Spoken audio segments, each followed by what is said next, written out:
और इनमें आसन चित्र पाए जाते हैं जिसे औष्ठ्य बोलते हैं। औष्ठ्य से गहरी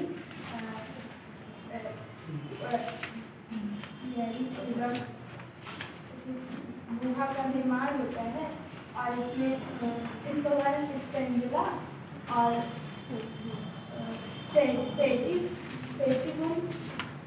स्पेंजुला और इसमें खुला पैसेज होता है।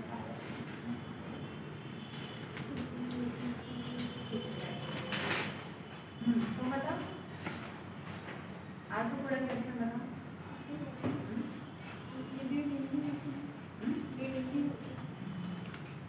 देखो ऑर्डर वाइज शुरू करना चाहिए, है ना। अगर आउटपुट प्रोडक्ट के लक्षण कुछ है तो मुझे सीधा रीडिंग में लिखना है ना, तो बहुत गलत इम्पैक्ट पड़ेगा। ठीक है, सबसे पहला इंपॉर्टेंट क्या है, फिर क्या है, फिर क्या है, ऐसे बताना चाहिए। लिखना भी ऐसे चाहिए, बताना भी ऐसे चाहिए।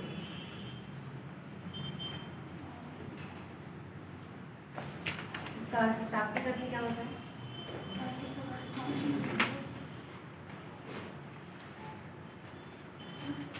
डॉक्टर आज आता है, सुना डॉक्टर आज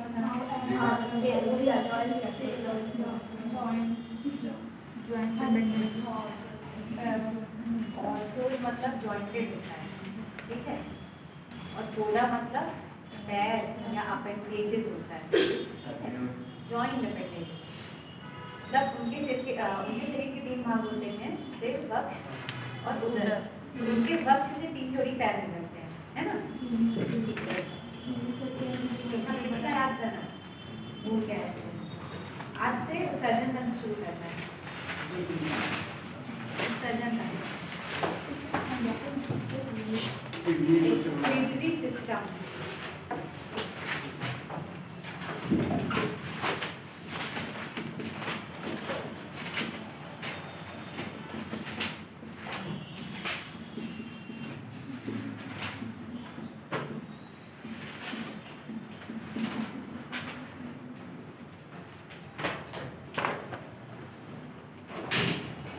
हमारे शरीर में जो भी उपापचयी क्रियाएं होती हैं उसके दौरान कुछ विषैले पदार्थ बनते हैं जिनको शरीर से बाहर त्यागा जाना बहुत जरूरी होता है, ठीक है। और ये जनरली नाइट्रोजन बेस्ड होते हैं उपापचयी पदार्थ, जैसे अमोनिया हो गया, यूरिया हो गया, यूरिक अम्ल हो गया, ठीक है। इन्हें शरीर से बाहर निकालना अत्यंत जरूरी होता है। ये प्रक्रिया उत्सर्जन कहलाती है और इसके लिए शरीर में जो अंग कार्य करते हैं वो सभी मिलकर उत्सर्जन तंत्र बनाते हैं, ठीक है। हमारे शरीर का मुख्य उत्सर्जन कौन सा है? किडनी हो गई, त्वचा हो गई, किडनी है, त्वचा है, लीवर है, ठीक है। हमारे फेफड़े हैं, ठीक है। फेफड़े कुछ मात्रा में जल वाष्प और जो सुगंधित द्रव होते हैं, सुगंधित द्रव नहीं, सुगंधित गैसें, जैसे अपने कुछ मसाले खाए, है ना, तो मसालों आदि का उत्सर्जन करते हैं गैस के। लिख लीजिए उत्सर्जन तंत्र। उपापचयी क्रियाओं के दौरान शरीर में बने उत्सर्जी या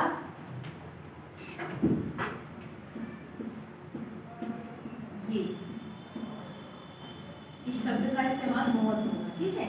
लिख लीजिए उत्सर्जी या वर्ज को वेस्ट कहते हैं।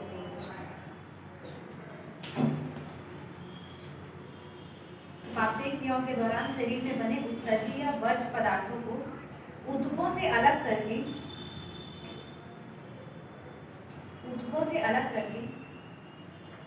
शरीर से बाहर निकालने की क्रिया को उत्सर्जन कहते हैं।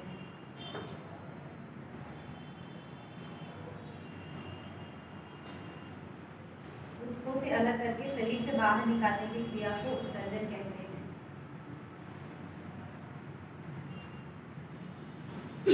अगला पॉइंट लिखिएगा इसमें। इस क्रिया में शरीर के कुछ अंग भाग लेते हैं।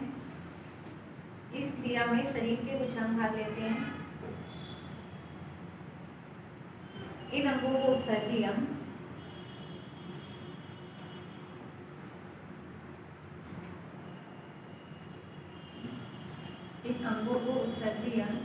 तथा उत्सर्जन से संबंधित सभी अंगों को एक साथ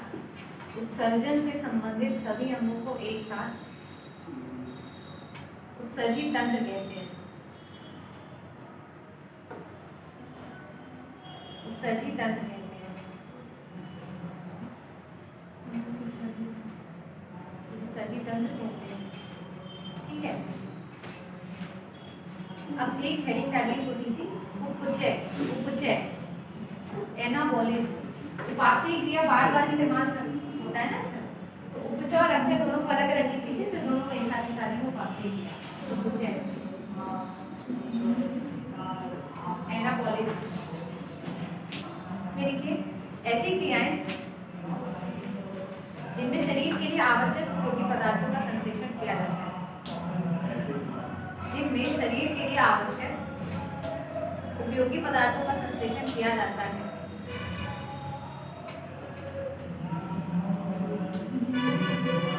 शरीर के लिए आवश्यक उपयोगी पदार्थों का संश्लेषण किया जाता है, उपचय कहलाती है। उपचय कहलाती है। आवश्यक उपयोगी पदार्थों का संश्लेषण किया जाता है। संश्लेषण का मतलब होता है निर्माण करना, ठीक है। जैसे कि हमने सपोज करिए कोई खाना खाया है ना, पाचन की क्रिया हुई, पाचन की क्रिया होने के बाद जब वो रक्त में मिल गया, पोषक पदार्थ रक्त में मिल गया, उनसे नए जीव द्रव्य का निर्माण होना, ये क्रिया कहलाएगी उपचय, ठीक। अब इसका जस्ट अपोजिट लिखिए अपचय, कैटाबॉलिज्म।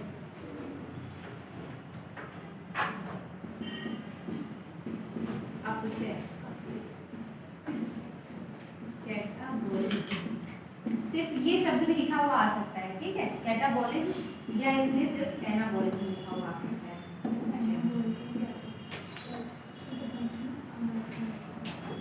अपचय में लिखिए ऐसी क्रियाएं जिनके द्वारा कुछ पदार्थों का विघटन, ऐसी क्रियाएं जिनके द्वारा कुछ पदार्थों का विघटन शरीर के उपयोग के लिए किया जाता है। कुछ पदार्थों का विघटन शरीर के उपयोग के लिए किया जाता है।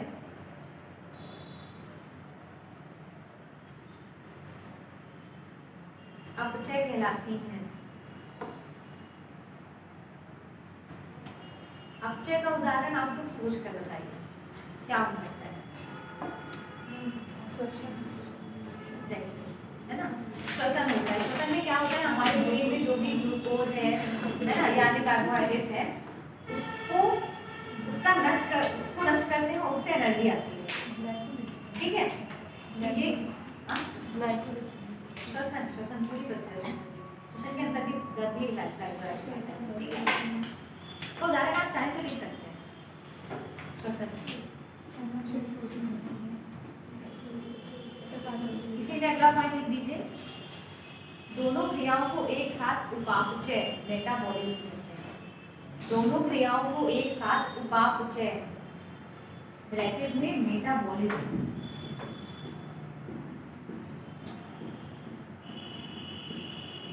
मेटाबॉलिज्म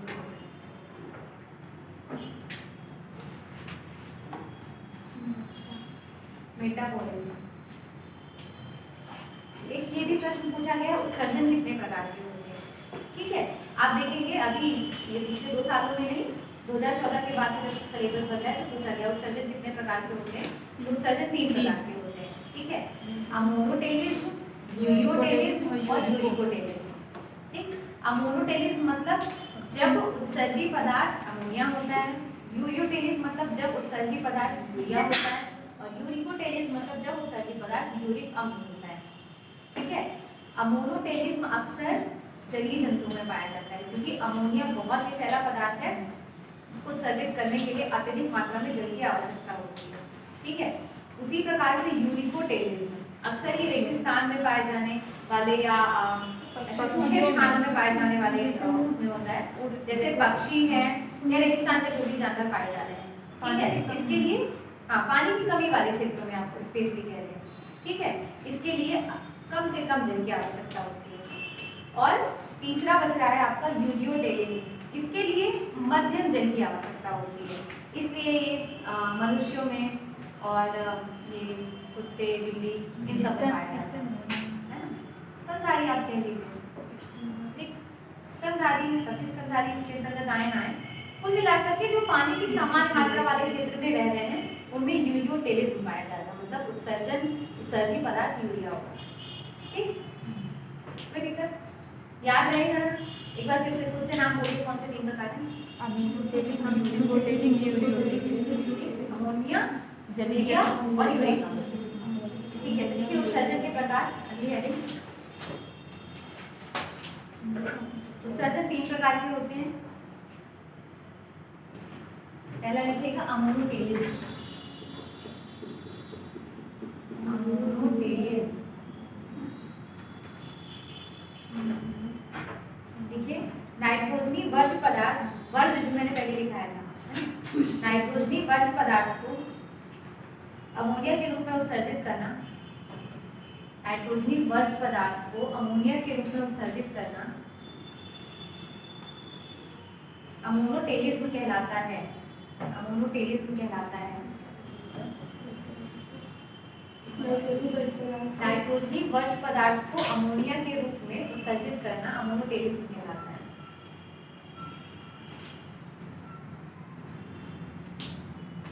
अमोनिया का फॉर्मूला क्या होता है? NH2CO NH2 यूरिया NH3 होता है ना, इसीलिए आप देखेंगे सब में अमोनिया मुख्य, नाइट्रोजन मुख्य घटक है, इसलिए सब में ये शब्द इस्तेमाल होगा नाइट्रोजनी वर्ज्य पदार्थ। ठीक है, तो नाइट्रोजनस बेस्ड मटेरियल है उसको कहते हैं। अगला पॉइंट इसे लिखिए, अमोनिया के उत्सर्जन हेतु अत्यधिक मात्रा में जल की आवश्यकता होती है। अमोनिया के उत्सर्जन हेतु अत्यधिक मात्रा में जल की आवश्यकता होती है।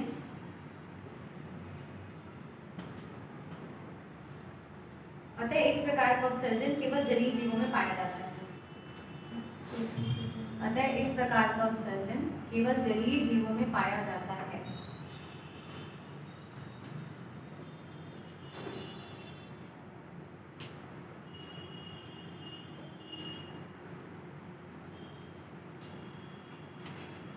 उदाहरण लिखिएगा,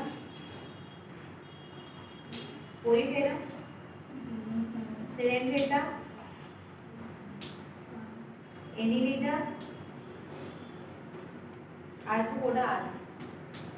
इसीलिए उसे पैसा मुझे लगता नहीं, इसलिए वो जल में रहते हैं, इसलिए पोरीफेरा, सिरेनफेटा आदि करके बहुत सारे में पाया जाता है।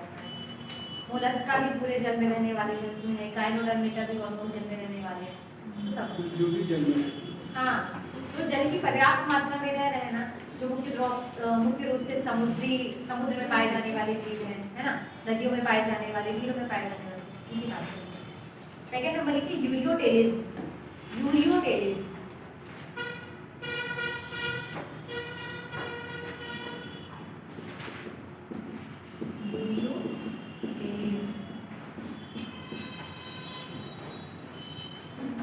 इसमें लिखिए नाइट्रोजनी वर्ज्य पदार्थ को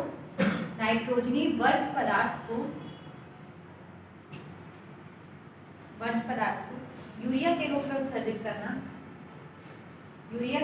उत्सर्जित करना, यूरियोटेलिज्म कहलाता है। यूरियोटेलिज्म कहलाता है।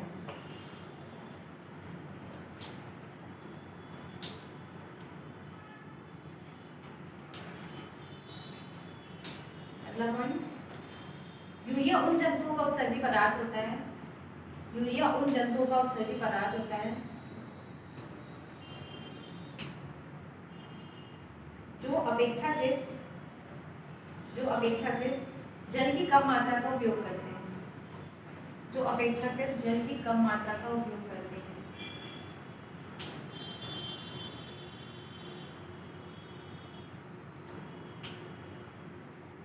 किसकी अपेक्षा में? अमोनियोटेलिज्म की अपेक्षा के। अमोनोटेलिक जो जंतु होते हैं ना, उनकी अपेक्षा, ठीक है, अपेक्षा के जल की कम मात्रा का उपयोग करते हैं। उदाहरण लिखिए, केचुआ, मेढक, टोड, मैमल्स आदि। मेढक, टोड रहने दीजिए, है ना, टोड मेढक का लार्वा होता है, उसको कहते हैं। ठीक है, मेढक मेढक मेढक क्या रहता है? मेढक वैचर अगर मोनोटेलिक में एनिलिडा का एग्जांपल दिया हुआ है तो यहाँ पे गेट पर इधर आ गया कि कुछ जैसे कि मैं बोल रही हूँ ना, कोई भी वस्तु जो है उसका कोई ना कोई जंतु होगा जो उसके मन में आ जाएगा, ठीक है। इसलिए केचुआ इधर ही है। केचुआ को आप देखेंगे कि पूरी तरह से जंग नहीं रहता है, ठीक है। लिखिए मेढक सरीसृप मैमल्स आर। अभी इसका मैं अपवाद दिखाऊंगी कि जो केचुआ वाला और मेढक वाला है ना, ये मैं अपवाद दिखाऊंगी। यूरिकोटेलिस में लिखिए मेढक इसके बारे में मेढक मैमल्स मनुष्य लिख दीजिएगा, सबसे अच्छा उदाहरण। जब कुछ न याद आए तो मनुष्य। यूरिकोटेलिस में लिखिए नाइट्रोजनी वर्ज्य पदार्थ को यूरिक एसिड के रूप में उत्सर्जित करना, यूरिक एसिड के रूप में उत्सर्जित करना यूरिकोटेलिस में कहलाता है। यूरिक एसिड के रूप में उत्सर्जित करना यूरिकोटेलिस में कहलाता है। यह शुष्क वातावरण में रहने वाले जंतु में पाया जाता है। ये शुष्क वातावरण में रहने वाले जंतु में पाया जाता है।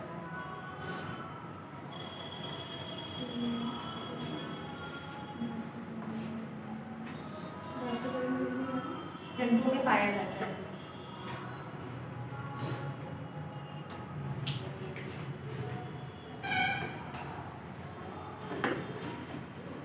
उदाहरण लिखिए छिपकली सर, कीट पक्षी आदि। पक्षियों को तो स्पेशली याद रखिएगा, ठीक है। अब दो अपवाद लीजिए जो केचुआ और मेढक के बारे में थोड़ा सा है। केचुआ पर्याप्त जल की उपस्थिति में अमोनिया,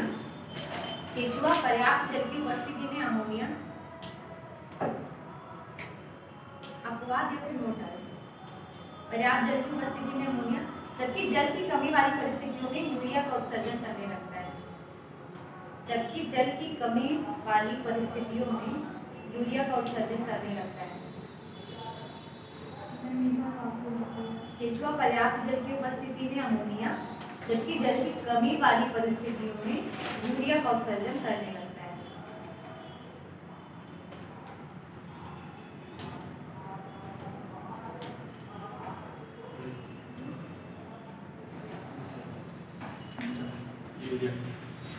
अगला लिखिएगा मेढक के टेडपोल मेढक का लार्वा है ना, मतलब जैसे मच्छर का लार्वा होता है ना, आप देखेंगे कि वो उड़ता वगैरह नहीं, ऐसे कीड़े जैसा दिखाई देता है पानी में, छोटे छोटे। ऐसे ही मेढक का टेडपोल जो रहता है मेढक से एकदम अलग दिखता है, मेढक के जैसा बिल्कुल नहीं दिखता है, तो मेढक का लार्वा टेडपोल कहलाता है, ठीक। तो मेढक के टेडपोल अमोनिया उत्सर्जित करते हैं, जबकि वयस्क मेढक यूरिया उत्सर्जित करते हैं।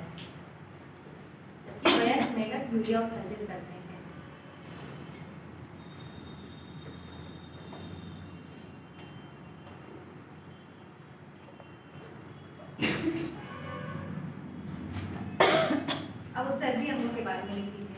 अगली हेडिंग उत्सर्जी अंग। पता है ना कौन कौन से? किडनी है, लीवर है, यकृत है और लंग्स। ठीक है, उत्सर्जी अंग। पहला किडनी के सामने बस इतना लिख के छोड़ दीजिए, मुख्य उत्सर्जी अंग। उसके बाद किडनी को डिटेल में पढ़ेंगे। दूसरा लिखिए, और जब लिखने के लिए आएगा ना 5 या 11 नंबर में, तो सिर्फ किडनी के बारे में इतना लिख के नहीं छोड़ देना है, क्योंकि मैं किडनी बहुत डिटेल में पढ़ाऊंगी, इसलिए यहाँ पे बस इतना लिखा है। आप अपनी इच्छा से 2-3 लाइन में लिख लीजिए। दूसरा लीवर के सामने लिखिए, ये अमोनिया को यूरिया में बदलता है। दूसरा, लाल रक्त कणिकाओं के विखंडन से बने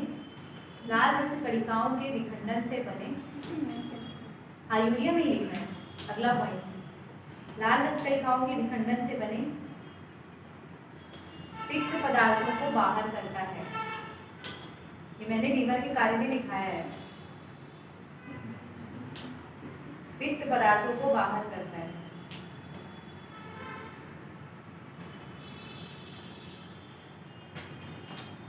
तो मतलब हमें लीवर के काम नहीं आते, लीवर के काम बताओ, लीवर के कार्य, यकृत के कार्य अच्छे से पढ़ाया था ना।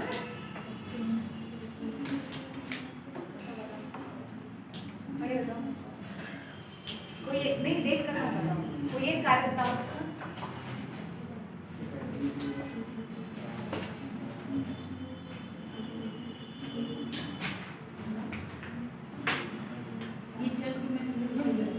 हाँ? अभी जस्ट अभी लिखा है।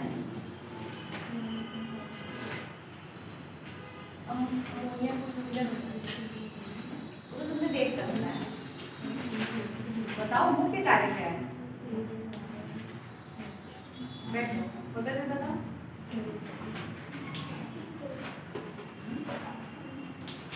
पूरा सेंटेंस बोलो, पूरा सेंटेंस बोलो और जोर से बोलो।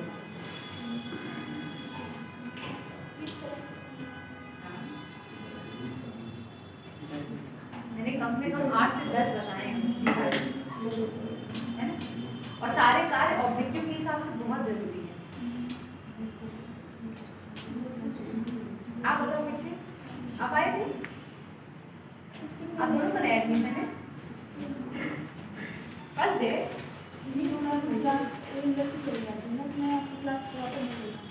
अच्छा, और आपका बगल में फर्स्ट डे है? Second day? आप बताओगे? लाल रक्त कणिकाओं को मतलब कब कहा जाता है?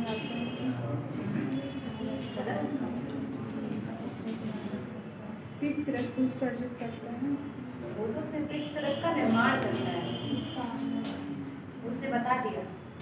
बंद करो कॉपी, बंद करो, एक तो नहीं बताया। आप बताओ बगल में, सब लोग मिलके एक एक कारण बता दो तो वैसे ही पूरे हो जाएंगे। हाँ? रक्त का निर्माण, रक्त को रक्त का निर्माण तुमने बोला, गलत नहीं बोला है, लेकिन पूरा सेंटेंस बोलो। तुम बताओ बोलो। भोज पदार्थों के साथ में जीवाणुओं को नष्ट करता है, अमोनिया की यूरिया में बदलता है, और लाल रक्त कणिकाओं से बने हुए विखंडन से बने हुए पदार्थों को ये तो अभी यस मैम, और ये भोजन के साथ में जीवाणुओं को नष्ट करता है, पित्त रस का निर्माण करता है, जो पित्ताशय में संचित होता है। यकृत का ये काम है ही नहीं कि भोजन के साथ आए जीवाणुओं को मारता है। नहीं नहीं नहीं, मैंने वही बताया, मैं जिससे भी पूछूंगी वही बताया। देखो पता है आप लोग क्या गलत करते हो, किसी चीज को समझ नहीं रहे हो, बिना समझे सिर्फ रट रहे हो, और रटने में समस्या यही होती है, तुम्हें लगेगा कि तुम सब सही कर रहे हो, लेकिन उसका अर्थ गलत हो जाता है। आप बताओ।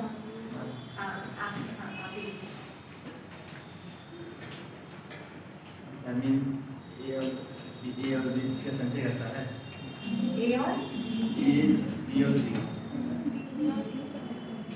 नहीं, विटामिन बी और सी का संचय करता है। कॉपी बंद, कितनी कॉपी बंद करो मेरे? अच्छा ठीक है, विटामिन वाला हटाओ, जिसमें डाउट लग रहा है वो हटाओ, और कार्य बताओ, बहुत सारे कार्य। और अमोनिया को यूरिया में, ये तो बता दिया। पदार्थ को शुद्धिकरण,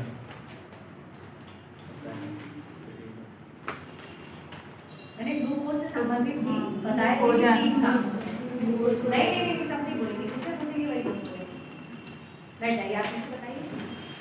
प्रोटीन का निर्माण करता है और विटामिन का स्त्रावित कौन सी प्रोटीन का निर्माण करता है? आप सही बोल रहे हैं, बस थोड़ा उसमें और वैल्यू एडिशन करते जाइए।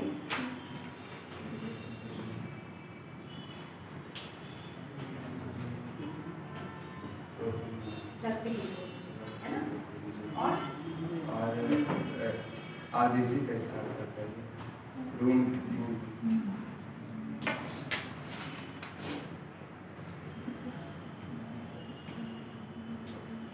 आप बताइए दो दिन बैठ गए बताइए।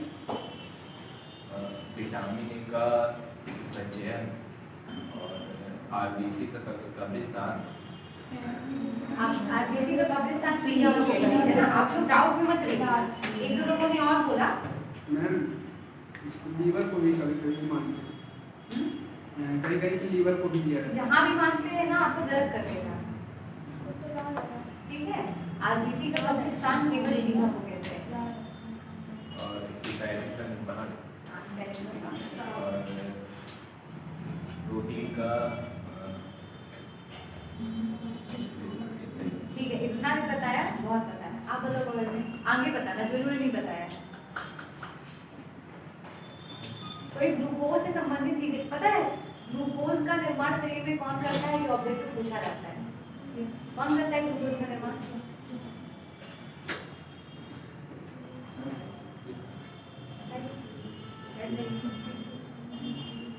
ग्लूकोज से संबंधित मैंने बहुत सारे बताए। ग्लूकोज को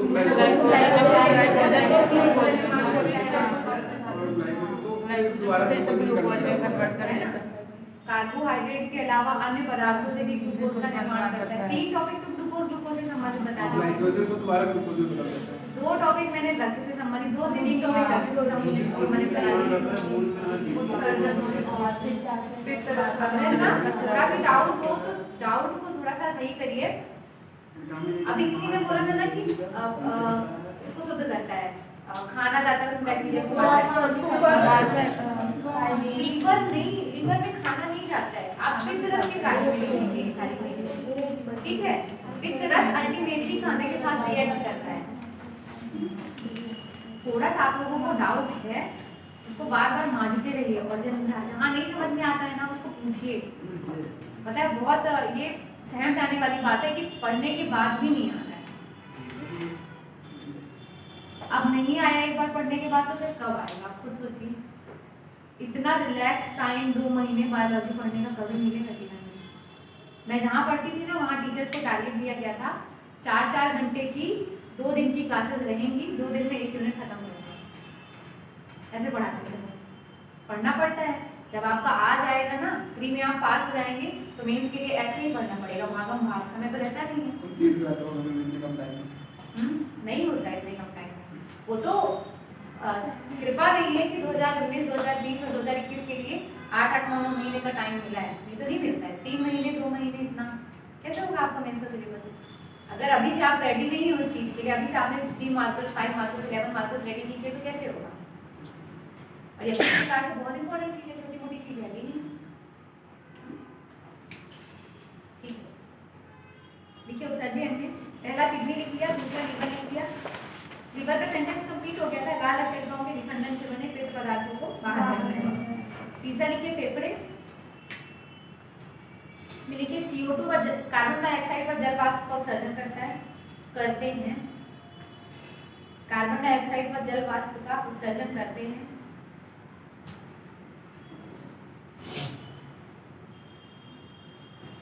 इसका सबसे अच्छा तरीका है जब ठंड रहती है ना तो आप देखेंगे कि भाप निकलती है, वो जल वाष्प भी है, ठीक है, और कार्बन डाइऑक्साइड निकल ही निकल रही है। अगला लिखिएगा इसी में कुछ पदार्थ जैसे लहसुन प्याज और कुछ मसाले जिनमें वाष्पशील घटक पाए जाते हैं का उत्सर्जन भी फेफड़े करते हैं। वाष्पशील घटक पाए जाते हैं का उत्सर्जन भी फेफड़े करते हैं।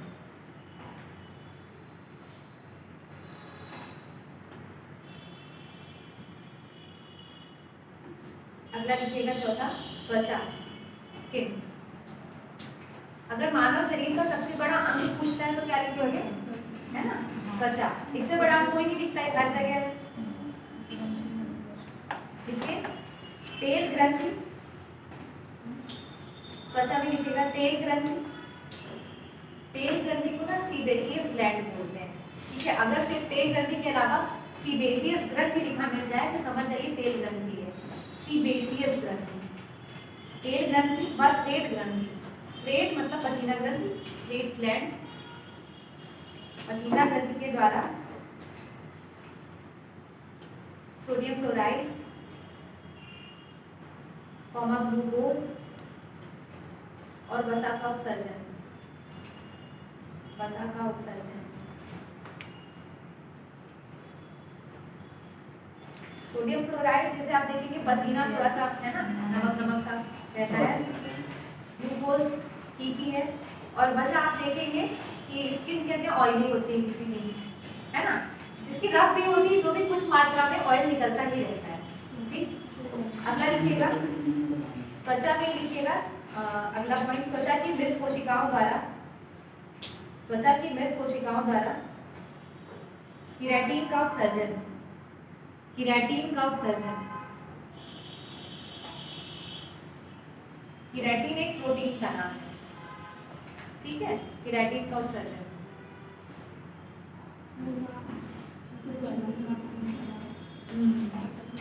मृत कोशिकाओं द्वारा केराटिन का उत्सर्जन। इसके अलावा एक पॉइंट और लिख लीजिएगा स्टार बना करके, लार ग्रंथियां, लार ग्रंथियां भारी धातुओं, भारी धातुओं जैसे ब्रैकेट में लिखिएगा जैसे lead mercury, lead mercury, iodides, iodides के स्त्रावण में सहायता करती है।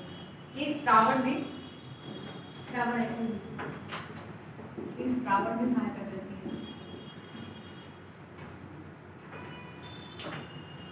ये ऑब्जेक्टिव नहीं पूछा गया है कि शरीर में भारी धातुओं का स्त्रावण कौन करता है, ठीक है। तो लार से भारी धातु ये लेड वगैरह निकलती हैं, ठीक है। कितनी मात्रा में निकलती है, इनका इस्तेमाल क्या होता है मुझे नहीं पता, बस ये ऑब्जेक्टिव पूछा जाता है।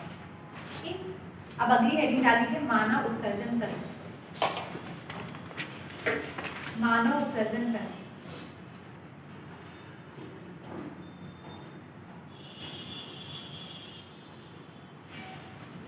मानव उत्सर्जन तंत्र में लिखिए मनुष्य का उत्सर्जन तंत्र, मनुष्य का उत्सर्जन तंत्र निम्न अंगों का बना होता है, निम्न अंगों का बना होता है। ये भी पूछा गया है, सेम क्वेश्चन 5 नंबर में 11 नंबर में। मनुष्य का उत्सर्जन तंत्र निम्न अंगों का बना होता है। पहला लिखिएगा 2 किडनी, पहला 2 किडनी, दूसरा 2 मूत्र वाहिनियां, मूत्र वाहिनियां,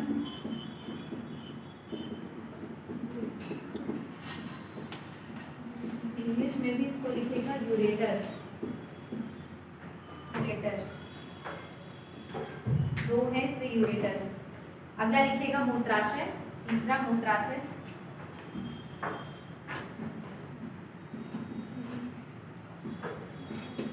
यूरिनरी ब्लैडर, मूत्राशय को यूरिनरी ब्लैडर कहते हैं। चौथा यूरेथ्रा, यूरेथ्रा को यूरेथ्रा ही कहते हैं। हिंदी में कुछ कहते भी होंगे तो बहुत कठिन है। यूरेथ्रा,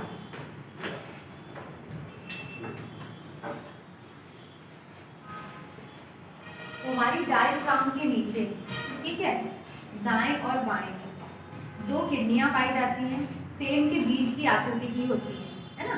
सेम का कोई राजमा के बीज आप समझ लीजिए, सेम का बीज समझ लीजिए, कुछ ऐसे। ठीक, ये दोनों किडनियां हो गई।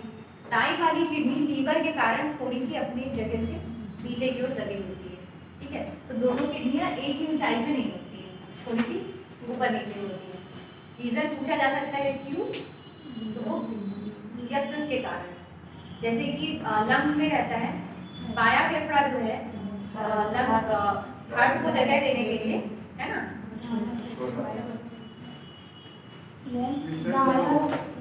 जो पोस्टमार्टम वालों को देखी थी वीडियो, तो उसने किडनी से वो निकाले थे, तो येलो कलर की छोटी छोटी, पता नहीं क्या कैसे, हाँ येलो कलर का छोटा सा, मतलब वो स्टोन टाइप पे बना था किडनी में। अभी पढ़ाएंगे ना किडनी, पढ़ेंगे अभी डिटेल में किडनी का स्ट्रक्चर पढ़ेंगे, ठीक है। सिस्ट बना होगा, हाँ तो सिस्ट बोलेंगे। हाँ देख लेंगे क्या है ना। और इसके ऊपर जो है किडनी के ऊपर एड्रिनल ग्रंथि पाई जाती है, टोपी के जैसी ऐसी रहती है, ठीक है। यहाँ से ये आपकी यूरेटर्स निकली, ये बनाना नहीं है, ठीक है, मैं अच्छे से बनवाऊंगी। आज ज़्यादा समय बचा नहीं है इसलिए हल्का फुल्का बता रही हूँ। ये हो गया आपका यूरेथ्रा, ये हो गया आपका यूरेटर, ये हो गई, ठीक है। ये मूत्राशय,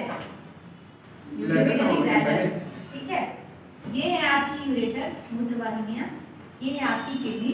इसके बाद डिटेल में किडनी का स्ट्रक्चर पढ़ना है, ठीक। तो लिख लीजिए पहला किडनी। मनुष्य की उदर आके इसका स्ट्रक्चर मैं कल ही बताऊंगी, है ना, ये जल्दीबाजी में हो नहीं पाएगा, फिर समझ में नहीं आएगा। 12 बजे तक नहीं है, मुझे जाना है ना, 10:30 से मेरी क्लास में बताई गई, 10:30 से मुझे पहुंचना है। मनुष्य की उदर गुहा के पृष्ठभाग में, मनुष्य की उदर गुहा के पृष्ठभाग में, मनुष्य की उदर गुहा के पृष्ठभाग में डायफ्राम के नीचे, डायफ्राम बताया था आपसे, क्या अक्षर से तो देख रहे थे ना, बक्ष गुहा और उदर गुहा को अलग है। मनुष्य की उदर गुहा के पृष्ठभाग में डायफ्राम के नीचे एक जोड़ी गहरे लाल रंग की चिकने सेम के बीज की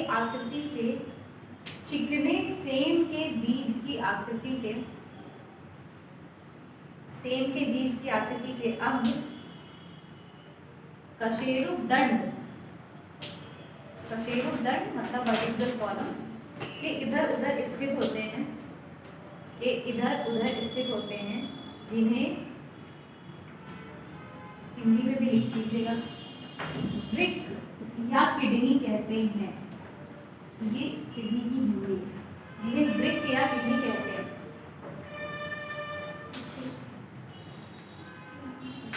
देखिएगा, प्रत्येक किडनी लगभग 4 इंच लंबी,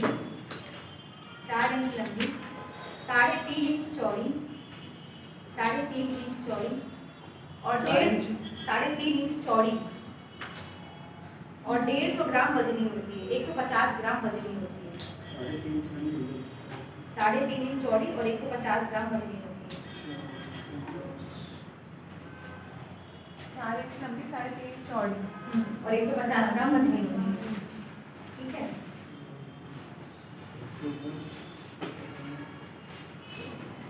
इसके बाद अगर मैं किडनी का स्ट्रक्चर शुरू भी कर दूंगी ना, आधे घंटे के पहले खत्म नहीं होने वाला है, तो गड़बड़ हो जाएगी। और जल्दीबाजी में कहने को हो जाता है, लेकिन फिर उसमें वो बात नहीं रहती है, ठीक है। तो अभी कल देख लेंगे, कल हो जाएगा, थोड़ी सी अगर जल्दी कर लेंगे ना, लिखने में अगर ज़्यादा समय नहीं लगाएंगे तो हो जाएगा, ठीक है।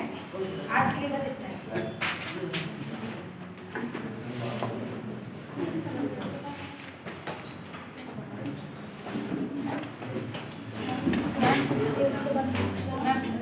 मध्य प्रदेश सूचना एवं